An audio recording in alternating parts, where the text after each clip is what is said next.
வணக்கம். என்னோட பேரு தாமரை செல்வி. இன்னைக்கு நம்ம கேட்டுக்கிட்டு இருக்கிற படம் சுமதி என் சுந்தரி. வாங்க கதையை தொடரலாம். மதுவையும் சுந்தரியையும் கூட்டிக்கிட்டு ரத்னசாமி தட வீட்டுக்கு வர்றார். பார்வதியும் சச்சுவும் ஆரத்தி எடுக்க மதுவும் சுந்தரியும் வீட்டுக்குள்ள வராங்க.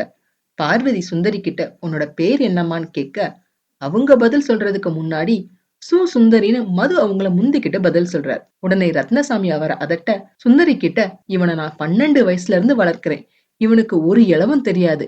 இவனுக்கு தெரிஞ்சது எல்லாம் வேட்டையாடுறதும் எஸ்டேட்டும் தான். சதா குதிரை புலின்னு அது பின்னாலே சுத்தி மிருகத்தோட மிருகமா மாறிட்டான். நீதான் இவனை மனுஷனாக்கணும். மனுஷனாக்குவியா அப்படின்னு சுந்தரி கிட்ட கேட்க, அவங்களும் சரி அப்படின்னு தலையாட்டுறாங்க.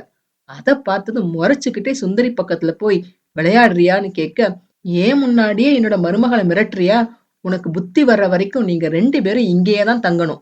உங்க 2 பேருக்கும் இங்கேயே ஒரு ரூம் தரேன் அப்படின்னு சொன்னதும் 2 பேருக்கும் அதிர்ச்சினா அதிர்ச்சி. ஆனா இதுல என்ன விந்தைனா, சுந்தரிய விட அதிகமா அதிர்ச்சி அடைஞ்சது மதுதான். உடனே மதுவை பார்த்து என்னடா உருமுறை அப்படின்னு சொல்லிட்டு ரத்னசாமி சச்சு கிட்ட, நம்ம மருமக கட்டின புடவையோட வந்துருச்சு. அதுக்கு நீதான் புடவை நகை எல்லாம் கொடுக்கணும் அப்படின்னு சொல்றாரு. சச்சுவும் அதுக்கு சந்தோஷமா ஒத்துக்கிறாங்க. ரத்னசாமி அவங்க 2 பேரையும் தனியா கூட்டிட்டு போய் சுந்தரி கிட்ட, நீ இந்த வீட்டுல இருக்கும் போது இவன் ஏதாவது சொன்னான்னா மான்னு 2 வார்த்தை சொல்லு, உடனே நான் வந்துடுறேன் அப்படின்னு அவங்க கிட்ட சொல்லிட்டு அவங்கள மாடியில இருக்கிற ரூமுக்கு போக சொல்றார். முணுமுணுத்துக்கிட்டே சுந்தரிய மாடிக்கு கூட்டிட்டு போறார் மது. அவங்க 2 பேரும் போறத பார்த்து என்ன ஜோடி பொருத்தம் அப்படின்னு ரத்னசாமிக்கு பயங்கர சந்தோஷம். ரூமுக்கு போன உடனே அங்க இருக்கிற தூண்ல கைய வச்சுக்கிட்டு நிக்கிற மதுவை பார்த்து சுந்தரிக்கு கிண்டலா இருக்கு. என்னங்க, இந்த ரூம் ரொம்ப நல்லாவே இருக்குல்ல அப்படின்னு அவங்க சொல்ல, கோபத்தோட என்ன விளையாடுறியா அப்படின்னு எரிஞ்சு விழுகிறார் மது. நானே பெரியவர்கிட்ட மாட்டிக்கிட்டேன்னு வேதனையோட இருக்கேன், நீ அதை ரசிக்கிறியா அப்படின்னு கேக்குறாரு. அதுக்கு சுந்தரி, அதுக்கு ஏன் என்கிட்ட சத்தம் போடுறீங்க? வேணும்னா நான் இப்பவே போய் பெரியவர்கிட்ட உண்மையை சொல்லிடுறேன் அப்படின்னு அவங்க கிளம்ப, பதறி போய் வேணாம் வேணாம் அப்படின்னு சுந்தரிய தடுத்துட்டு அவர் ஒரு மாதிரி அப்படின்னு சொல்றார் மது. அதுக்கு சுந்தரி, சேச்சே, பெரியவர் ரொம்ப நல்லவர், என்ன அவரோட சொந்த மருமக மாதிரி நினைச்சுக்கிட்டு எவ்வளவு அன்பா பேசுறாருன்னு சொல்ல, மறுபடியும் ரசிக்கிறியா அப்படின்னு கேட்டுட்டு, தெரியாம தான் கேக்குறேன், காலம் பூராவும் இங்கே தங்க பிளானா அப்படின்னு அவர் கேட்க, நான் போறேன்னு சொன்னாலும் என்ன பெரியவர் போக விட மாட்டார் போல இருக்கேன்னு சுந்தரி சொல்ல, மதுவுக்கு என்ன பண்றதுனே தெரியல. இதுக்கெல்லாம் காரணம் இந்த இன்ஜின் டிரைவர் தான். அவன் ஏன் இங்க நிறுத்துவானே, நீ இங்க வருவானே, என்னோட கழுத்தை அறுப்பானேன்னு மது புலம்ப, சுந்தரி சலிச்சுக்கிறதால எந்த பிரயோஜனமும் இல்ல, மேற்கொண்டு இதுல இருந்து தப்பிக்க என்ன வழின்னு பாருங்க அப்படின்னு சொல்றாங்க. எனக்கு இப்ப மூளையே வேலை செய்யல அப்படின்னு மது சொல்ல, முகத்தை அப்புறானே வச்சுக்கிட்டு, இப்ப மட்டும் தானா இல்ல எப்பவுமேவா அப்படின்னு சுந்தரி கேட்க, மதுவுக்கு எரிச்சல் தாழல.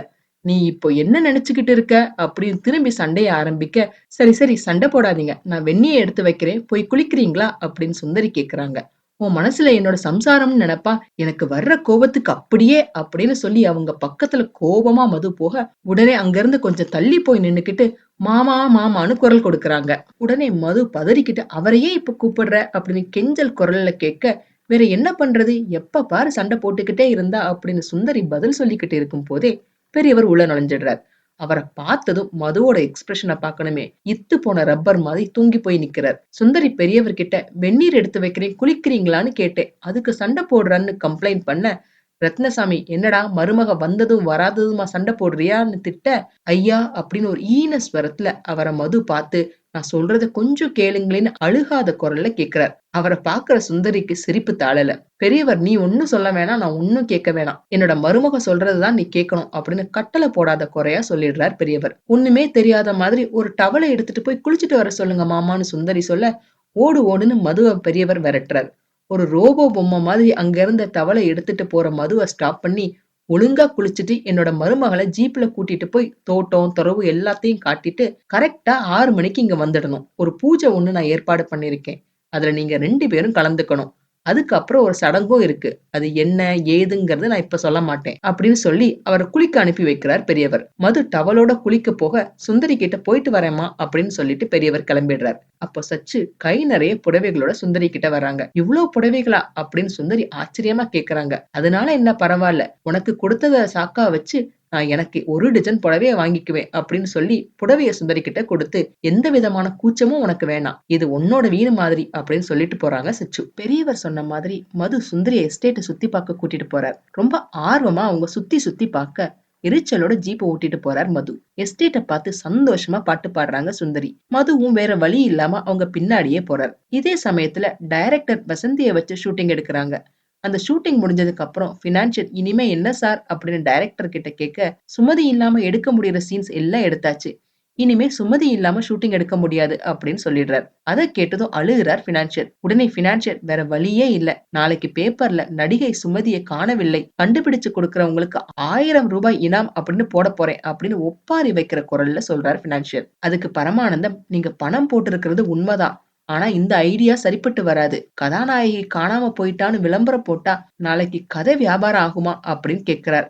ஆமா ஆகாது அப்படின்னு பினான்சியர் ஒத்துக்க, இப்ப என்ன பண்றது அப்படின்னு அவரே கேட்க, அதுக்கு டைரக்டர் பேசாம பேக்கப் பண்ணிட்டு மெட்ராஸ்கே போயிடலாம், சுமதி இல்லாம ஷூட்டிங் எடுக்க முடியாது, அப்புறம் எதுக்கு வீண் செலவு அப்படின்னு சொல்ல, அங்க இருந்த படப்பிடிப்பு குழு எல்லாரும் மெட்ராஸ்க்கு கிளம்பிடுறாங்க. மதுவும் சுந்தரியும் எஸ்டேட் எல்லாம் சுத்தி பார்த்துட்டு வரும்போது பெரியவர் சொன்ன பூஜையே முடிஞ்சிடுது. உடனே பெரியவர் கோபமா, பூஜைக்கு வான்னு சொன்னா பூஜை முடிஞ்ச உடனே வர்றியா அப்படின்னு கேட்க, அதுக்கு மது, இவளை வெளியே கூட்டிட்டு போக சொன்னீங்க, இவளோட உபத்திரவம் தாங்க முடியல, அதனாலதான் லேட்டுன்னு சொல்றார் மது. உடனே சுந்தரி கிட்ட ரொம்ப பாசமா, என்னமா எஸ்டேட்லாம் நல்லா சுத்தி பாத்தியான்னு கேட்க, சுந்தரி பதில் சொல்றதுக்கு முன்னாடி மதுவே முந்திக்கிட்டு, பார்த்தாளா லங்கு லங்குன்னு செடியெல்லாம் ஏறி மிதிச்சா அப்படின்னு கம்ப்ளைண்ட் பண்ண, சுந்தரி சிரிச்சுக்கிட்டே ஆமா அப்படின்னு தலையாட்டுறாங்க. என்னோட மருமகளை ஒண்ணு சொல்லாதடா தம்பி அப்படின்னு சொல்லும் போது அங்க சச்சு வந்துடுறாங்க. சச்சு சுந்தரி கிட்ட எஸ்டேட் எல்லாம் எப்படி இருந்ததுன்னு கேட்க, எந்த இடத்த பார்த்தாலும் பச்சை பசேல்னு இருந்தது, தோட்டமும் அருவியும் அப்படின்னு ரொம்ப சந்தோஷத்தோட சொல்ல, அப்ப சுந்தரம் அருவி கூடவா பச்சையா இருந்தது அப்படின்னு கேட்க, மது அத ஞாபகப்படுத்தாதடான்னு சொல்லிட்டு ரத்னசாமி கிட்ட, இவ அருவிய பார்த்தா குதிக்கணும்னு சொல்றா, மலைய பார்த்தா உச்சிக்கு போகணும்னு சொல்றா, பள்ளத்தை பார்த்தா அதுல உருளணும்னு சொல்றா அப்படின்னு சுந்தரிய பத்தி கம்ப்ளைண்ட் பண்றாரு. இதை கேட்டதும் சுந்தரம் ரத்னசாமி கிட்ட மெதுவா, ஒருவேளை இது ஒரு விதமான பைத்தியமா இருக்குமோ அப்படின்னு சொல்ல, அவரை அடக்கிட்டு, ரத்னசாமி எஸ்டேட்டுக்கு புதுசு இல்ல, அதனாலதான் இப்படி இருக்கா, போக போக சரியாயிடும் அப்படின்னு சுந்தரம் கிட்ட சொல்லிட்டு, சுந்தரி கிட்ட வருஷா வருஷம் மழை பெய்யணுங்கிறதுக்காகத்தான் இந்த பூஜை, இந்த பூஜை முடிஞ்சதுக்கு அப்புறமா ஒரு புதுமண தம்பதிகளுக்கு புடவை வேஷ்டி கொடுக்கறது வழக்கம், இந்த தடவை அந்த புதுமண தம்பதிகள் நீங்க தான் அப்படின்னு அவர் சொல்ல விரைச்சு போறார் மது. இடையில சுந்தர புகுந்து, அடுத்த வருஷம் அந்த புதுமண தம்பதிகள் நானும் சச்சுவும் அப்படின்னு ரத்னசாமி சொல்ல, அவரை அடக்கிட்டு பூஜாரி கிட்ட இருந்து புடவையும் வேஷ்டியையும் மதுவை வாங்க சொல்லிட்டு 2 பேரையும் கட்டிட்டு வர சொல்றார். 2 பேரையும் புது ட்ரெஸ் மாத்திக்கிட்டு சோஃபா செட்ல உட்கார வச்சுட்டு அவங்க முன்னாடி பால் பழம் எல்லாம் வச்சு ரத்னசாமி, பார்வதி, சச்சு, சுந்தரம் எல்லாரும் சுத்திட்டு இருக்கிறாங்க.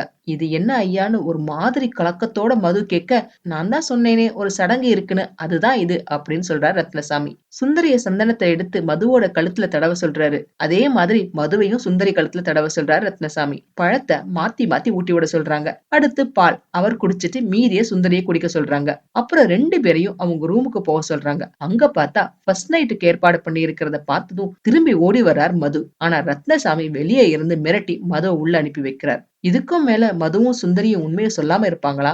தெரிஞ்சுக்கிறதுக்கு தவறாம அடுத்த வீடியோவை பாருங்க. இந்த பதிவு உங்களுக்கு பிடிச்சிருந்ததுன்னா லைக் பண்ணுங்க, ஷேர் பண்ணுங்க, சப்ஸ்கிரைப் பண்ணுங்க. நான் போடுற வீடியோஸ் உடனுக்குடன் உங்களுக்கு தெரிஞ்சுக்கிறதுக்காக நோட்டிபிகேஷன் பெல்லையும் கிளிக் பண்ணுங்க. என்னங்க, கதை சுவாரஸ்யமா போய்கிட்டு இருக்கா? மிச்ச கதையை அடுத்து வரும் பதிவுகள்ல கேட்கலாம். நன்றி, வணக்கம்.